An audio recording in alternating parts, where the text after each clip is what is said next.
Hello, welcome to another episode of Unbearable 73. My name is Matt. Today I'm reviewing Mary Shelley's Frankenstein. It's been over 25 years since I last read her novel. I decided to reread it because I'm going to be on, or would have been on by the time you see this, on Jacob Ironside's channel, where we reviewed the 1931 Universal Frankenstein movie. I'll provide a link to that after both are posted down below in the comments, so to speak.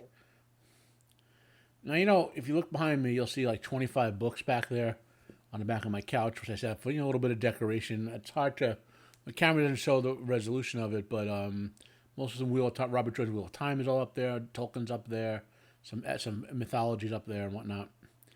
I love a lot of things that I've read in my life, and most of which are very long books, or book series, right? Mary Shelley's Frankenstein, by contrast, it's like... It barely be called. It wouldn't be called a novel. It'd be called what they call a novella or a novelette. I mean, this is basically the fullness of it, and there's like double forwards in here, so that aren't even hard. So it pads it out. Even in the movie adaptation that we reviewed on Jacob's channel, it's a 60-minute movie, and in that 60 minutes. Now, that adaptation omits about 65% of what Mary Shelley did, and the Frankenstein movie, the Universal one, was based on a play that was a loose adaptation of her book, and merged elements of the play with the tale of the golem, which is out of Hebrew folklore. Okay, so which is why Frankenstein looks the way he does, in particular, in the modern conception of him. So what the heck's happened to modern writing and media creation? All the stories they're telling take thousands of pages or 3 to 4 hours, like John Wick 3 and 4, which I really liked as movies. Not as much as the first two, but the both were at least should have been split into 2 movies each. Okay? They just pad it out. And you can see countless times TV shows that have like, another way to think of it is, we used to have only 20 and 24 episode TV show seasons, right? Like Supernatural, 15 years of 20 plus episodes. But really, the core story of every season of Supernatural could have been congested down to 10 or 15 episodes, right? Which we know because we see a lot of now streaming shows and foreign shows which are only 8, 10 episodes and don't have all the filler and all the drag it out stuff, So the point I'm getting is they just pad stuff out and make things way too long and which actually, in my view, even though you still might enjoy something a lot, you enjoy it more if there are less of it, so to speak. Anyway, let's get on to Frankenstein. So Mary Wollstonecraft, I'm grossly messing this pronunciation up, guys. Mary Wollstonecraft Shelley. She was a Romantic era poet and Gothic poet. She was editor and she's an author. Though it should be noted that while her creative works were during what we call the Romantic era, modern scholarship has more thoroughly shown, or at least contends, that her own intellectual and political thoughts ran counter to those that her husband and other Romantic era writers had.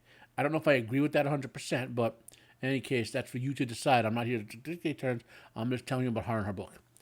She was the second wife of Percy Shelley. There was some controversy there, again, you can read up on, which had nothing to do with this, per se.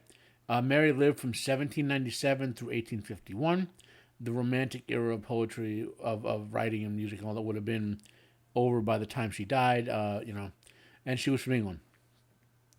Mary and Percy Shelley spent the summer in Switzerland with Lord Byron and John Polidori, where Byron just set a contest for all of them to come up with the best scary story.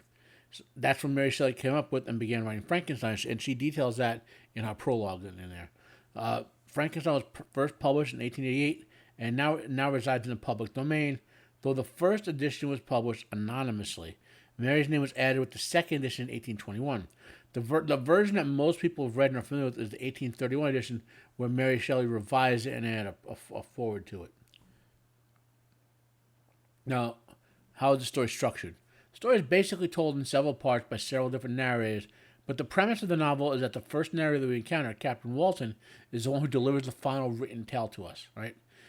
First, we get an introduction by Captain Walton, who rescues Victor Frankenstein from the ice as his dog sled is about to take him into the sea during the ice's breakup. Then we get Frankenstein's perspective as he begins to tell a story to Walton. Then we get the creature's perspective as Frankenstein tells Walton when the creature told him his own story. The creature relates its tale to Frankenstein after they've been separated, so Frankenstein relates that what the creature told to Walton. Okay? Then it returns to Frankenstein's perspective. Finally, it finishes with Captain Walton's. Okay? So it's kind of like a little, you know. So what's the plot of our story? The story of Frankenstein centers around two characters, Victor Frankenstein and what was usually called Frankenstein's creature in the novel, but became known as Frankenstein's monster in the modern era, right? And oftentimes that creature itself is called Frankenstein in the modern movie era. Victor was a young Renaissance-inspired scholar, excited and enticed by the growing exploration of the natural world, right?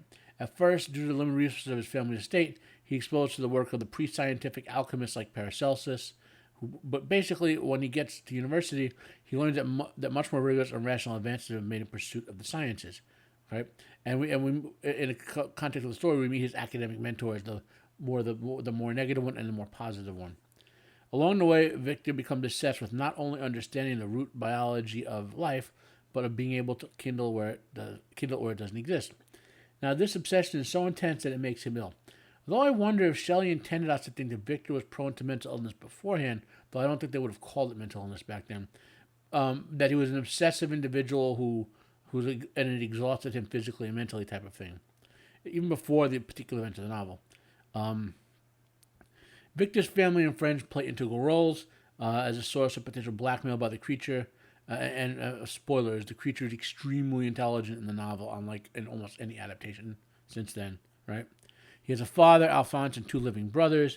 Ultimately, very early in the tale, Victor creates, or depending on your interpretation, imbues life in the assemblage of human body parts, right? There's a concept in Christianity based around the notion that God and only God can provide, called the breath of life, where the form is inert matter, so to speak, and then or it's an animal, basically. It's not like a living in a sense as a mind or whatever.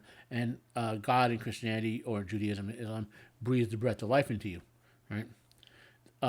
In fact, in most denominations, the breath of life is what's actually your soul. Your soul isn't like an energy form or whatever. It's that gift of life from the Creator. I think Shelley plays with the concept, at least if that physical life can be imbued by the knowledge of man. I mean, if other authors play with this concept later, for example, Tolkien, writing over a century later, explores this concept in detail with Melkor seeking the flame imperishable, which only Iluvatar has because he wants to imbue his own life in creations. Only the Smith creates the dwarves, but they're essentially automatons animated by Aiul's will until Eru intercedes and grants them the breath of life, and they become basically the third children of Iluvatar. Sort of, you know. Another author who explores Isaac Asimov with his robot stories, you know, about sapient AI and so forth. But Shelley, to my knowledge, is the first to kind of explore this in an effective way, where the creation of a sapient being as a result of an orderly constructed process occurs. There may be some instances before that. You can make the argument that the Tale of Golem was kind of like that, which I think is maybe why they pulled for it for the adaptation. But the Tale of Golem seems a little more driven towards the revenge aspect than the living creatures aspect. One of the more interesting early events is that Victor made his creature to be unearthly beautiful. And it was like that until the moment it became imbued with life. Then for some reason, it became misshapen and ugly to an extreme degree. Okay. Now, Shelley also presents the creature in a way where you constantly question its motivations and morals. It's clearly not evil as portrayed in a lot of modern adaptations, nor is it misguided and innocent and does heinous things by accident. It's very intelligent and very driven and has a clear moral complex. Shelley just keeps you guessing as to it. In fact, in my opinion, the most evil person in this novel is Victor Frankenstein himself, not because he created the creature, but because of all the events after that. You know, by the way, his name is Victor Frankenstein in the novel. In the Universal film, they made it Henry Frankenstein. Henry Clerval was his best friend in the novel. I believe they changed names up due to some copyright issues, even though it was in the public domain. There was some previous adaptations that had trademark rights or whatever. So I think that's why they messed around with the names, you know. Anyway, so I also wonder if Shelley was inspired by Samuel Taylor Coleridge's poem, The Rime of the Ancient Mariner, with the structure for a story and the story of the moral tale she told. In that poem, The mariner in question is charged to tell his tale as a penance for his sins. Victor and Creature tell their stories to the captain. Okay, is that a form of penance that they both had to do before their ends? You know.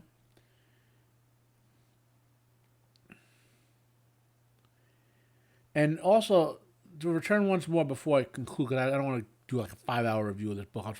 I think you should read this book, obviously. Is our concept of mental illness really don't come together until well after Mary Shelley has passed. But her husband and her both suffered from mental illness, what we would call mental illness. Many writers did. Many other people did. So I do wonder, you know, even if she didn't have the scientific conception of mental illnesses that we do, was this novel inspired by her way to explore the issues she was experiencing and observing around her, especially at the time she was living through, where rapid gains in the scientific understanding of the world was occurring, and were they frightened by those changes and so forth? You know, it's really, there's a lot in here for a book written over 100 years ago, 200 years ago. It's now 1821, over 200 years ago now. This book is very cogent to our modern era with AI and with genetic engineering and all that crap going on. So, Frankenstein, now in particular due to the fact that when it was written, is one of the greatest novels ever written. Granted, if it were written today, it's probably more of a run-of-the-mill urban horror story, because we've seen it done. Someone else would have done this type of story before then in horror. But sometimes being first matters. You know, this novel's a 9 out of 10. I could quibble over some of the story-ish choices that Shelley gave to some of the characters, but not much. Maybe a 9.5 out of 10. Thanks for watching my video. Smash the like button if you liked it. Hit dislike if you didn't, but give me a thumbs up. Please, please, please. Comment down below if you have any questions about me or about this video, about Frankenstein. Please share the video if you found it worthwhile. I'm Matt. It's been another episode of 73. Have a nice day, and I am out of here.